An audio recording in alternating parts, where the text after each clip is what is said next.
আমি আর কিছু বলতে চাই না, শুধু এইটুকু বলবো যে সংকটে শোকে মাথার উপর যেমন মায়ের একটা ছায়া থাকে, আজকে জাতি যেন সে ছায়া থেকে বঞ্চিত হলো।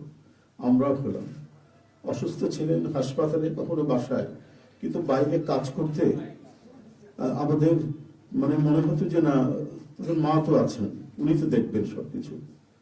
সেই প্রেরণাই যেন আমরা এত শক্তি পেতাম যে এটা এর ভাষা আমি পাচ্ছি না কিভাবে আপনাদের সামনে বলবো। এক সময় সেই ছাত্র জীবনে এখানে ডাক্তার শাহাবুদ্দিন ভাই আছেন, তাদের হাত ধরে ছাত্র রাজনীতিতে এসেছিলাম। এরপরে একটা দীর্ঘ জীবন যার নেতৃত্বের ছায়ায় বেড়ে ওঠা, তিনি এত তাড়াতাড়ি চলে যাবেন, এ বড় বেদনার। এই শোক এবং এই সংকট কাটিয়ে ওঠা খুব মুশকিল, এই ক্ষতি কাটিয়ে ওঠা জাতির জন্য খুব মুশকিল। এত নিপীড়ন সহ্য করে, এত চোখের সামনে সন্তানের লাশ দেখে শুধুমাত্র দেশ এবং মানুষ এবং গণতন্ত্রের জন্য কি অটুট বড়বল দিয়ে তিনি টিকে থেকেছেন দলীয় কার্যালয়ের মধ্যে বিভিন্ন ভাবে। তারপরেও কখনো তার চোখে মুখে কোথাও তিনি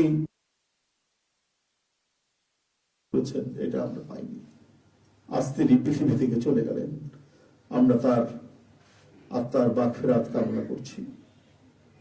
সারা দেশ এবং সারা বিশ্ব এই নিপীড়িত মজলুম নেত্রী তার জন্য গভীর শোক জানাচ্ছে।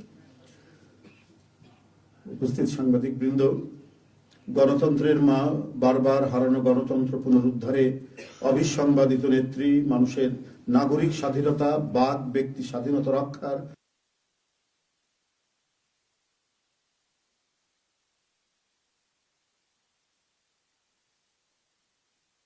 ইন্তেকাল করেছেন।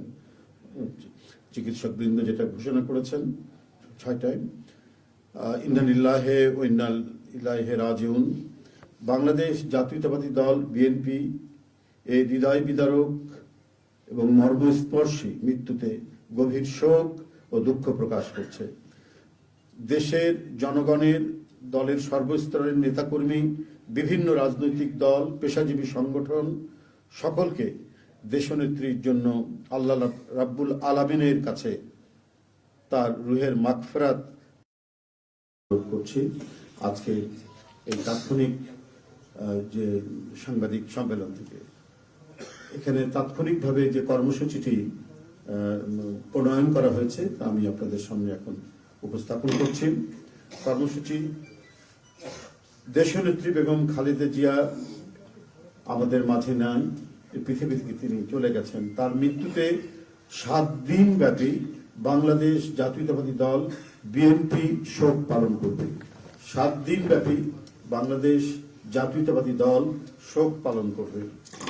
কেন্দ্রীয় কার্যালয় সহ দেশের সকল কার্যালয়,